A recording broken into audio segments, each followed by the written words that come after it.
அஸ்ஸலாமு அலைக்கும் வரஹ்மத்துல்லாஹி வபரகாத்துஹு. அல்ஹம்துலில்லாஹ். நாம் இன்றைக்கு பாடம் 15 பார்க்க இருக்கிறோம். ஹுருஃபே கமரி, ஹுருஃபே ஷம்ஷி. கமரியுடைய ஆரம்பத்தில் அலிஃப் லாம் வறுமையானால் அலிஃபை விட்டுவிட்டு லாமை மட்டும் படிக்க வேண்டும். கமரியுடைய எழுத்துக்கள் 14 ஆகும். அவைகள் அலிஃப், பா, ஜீம், ஹா, ஹா, ஐன், கைன், ஃபா, காஃப், காஃப், மீம், வாவ், ஹா, யா.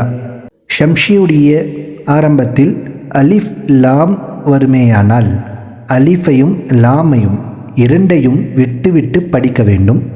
ஷம்ஷியுடைய எழுத்துக்கள் 14 ஆகும். அவைகள் தா, சா, தால், தால், ரா, ஜா, சீன், ஷீன், சாத், லாத், தா, வா, லாம், நூன்.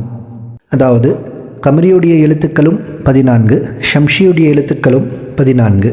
இது அலிஃப் லாமுடைய சட்டம். கமரியுடைய எழுத்துக்கள் வறுமையானால் அலிஃபை விட்டுவிட்டு லாமை மட்டும் நாம் படிக்க வேண்டும். இதே ஷம்ஷியுடைய எழுத்துக்கள் வறுமையானால் அலிஃபையும் லாமையும் இரண்டையும் விட்டுவிட்டு அடுத்த உள்ள எழுத்தை நாம் படிக்க வேண்டும். இந்த எழுத்துக்களை ஞாபகம் வைக்க முடியாது, சிரமமாக இருக்கிறது என்றால் ஒரு சிறிய வழி இருக்கிறது. அதாவது கமரியுடைய எழுத்துக்கள் முதல் வார்த்தையில் வல் கமரி அப்படின்னு இருக்கக்கூடிய வார்த்தையில் அலிஃபை விட்டுவிட்டு லாமை மட்டும் நாம் படிக்க வேண்டும். அதற்கு உதாரணமாக லாமுக்கு மேலே சுக்குன் இருக்கும்.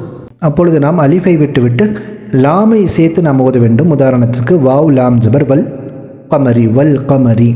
ஷம்ஷியுடைய சட்டத்தில் அலிஃபையும் விட்டுவிட்டு லாமையும் விட்டுவிட்டு அடுத்த இருக்கக்கூடிய எழுத்தை சேர்த்து ஓத வேண்டும். அதற்கு நாம் புரிந்து கொள்ள வேண்டிய விஷயம், அலிஃபையும் விட்டுவிட வேண்டும், லாமையும் விட்டுவிட வேண்டும் என்றால் அலிஃபுக்கு மேலே கீழே எதுவும் இருக்காது, லாமுக்கும் மேலே கீழே எதுவும் இருக்காது. அடுத்த எழுத்தின் மேலே தஷ்தீத் இருக்கும் நிச்சயமாக. அப்போது எதுவும் இல்லாத வார்த்தை அலிஃபையும் லாமையும் நாம் விட்டுவிட்டு அடுத்த உள்ள எழுத்தின் மீது தஷ்தீத் இருப்பதின் காரணமாக அந்த எழுத்தோடு நாம் சேர்த்து ஓத வேண்டும். உதாரணத்துக்கு அம்சா சேர் இ, தால், ஷீன் ஜபர் தஷ், இதஷ் ஷம்சு. இப்படி நாம் புரிந்து கொண்டால் சுலபமாக இருக்கும் இன்ஷா அல்லாஹ். கமரியுடைய எழுத்துக்களில் அலிஃபை விட்டு லாமை ஓத வேண்டும், லாமுக்கு மேல் சுக்குன் இருக்கும், அதனால் அது சுலபமாக முடியும். அதை நாம் புரிந்து கொண்டால்.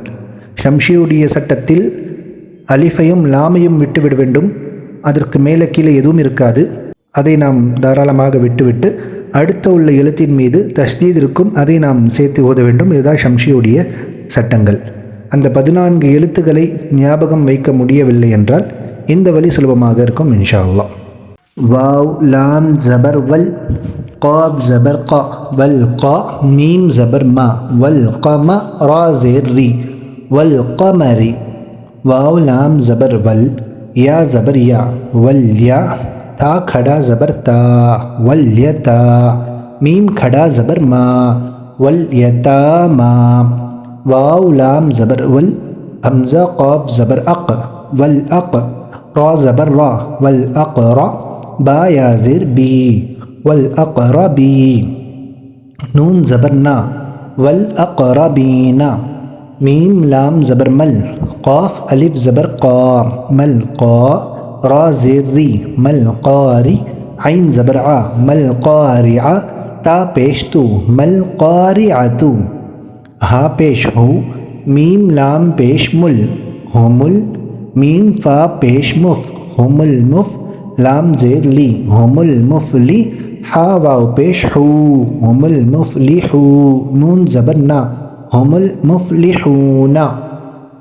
கமரியுடைய எழுத்துக்கள் வல் கமரி, வல் யதாமா, வல் அக்ரபீன, மல் காரிஅத்து, ஹுமுல் முஃப்லிஹூனா. ஷம்ஷியுடைய எழுத்துக்கள் ஹம்ஸா ஸேர் இ, தால் ஷீன் ஜபர் தஷ், இதஷ் ஷீன் மீம் ஜபர் ஷம், இதஷ் ஷம், சீன் பேஷ் சு, இதஷ் ஷம்சு. காஃப் அலிப் ஜபர் கா, नून नून ज़बर नन, कानन. नून अलिफ ज़बर ना, कानन ना. सीन पेश सु, कानन नासु. या ज़बर या, क़ाफ वाव पेश कू, यकू. लाम रा पेश लुर, यकूलुर. रा ज़बर रा, यकूलुर रा. सीन वाव पेश सु, यकूलुर रसू. लाम पेश लु, यकूलुर रसूलु. ஹம்சா ஜபர் ஆ, காஃப் யா ஜேர் கீ, அகீ, மீம் ஸ்வாத் பேஷ் முஸ், அகீமுஸ், ஸ்வாத் ஜபர் சா, அகீமுஸ் சா, லாம் खड़ा ज़बर ला, अकीमुस्सला, தா ஜபர் தா, அகீமுஸ்ஸலாத்தா. இந்த வார்த்தையில் வாவ், அலிஃப், அலிஃப், லாம், அடுத்ததாக வாவ் இதெல்லாம் எழுதப்பட்டிருக்கும் ஆனால் ஓதக்கூடாது. எந்த எழுத்தின் மீது ஜபர் ஜேர் பேஷ் அல்லது சுக்குன் தஷ்தீத் இப்படி வறுமையானால் அந்த எழுத்துக்களை மட்டும் நாம் ஓத வேண்டும். இதஷம்சு கானன்னாசு யகூலு ரசூலு அகீமுஸ்ஸலாத்த.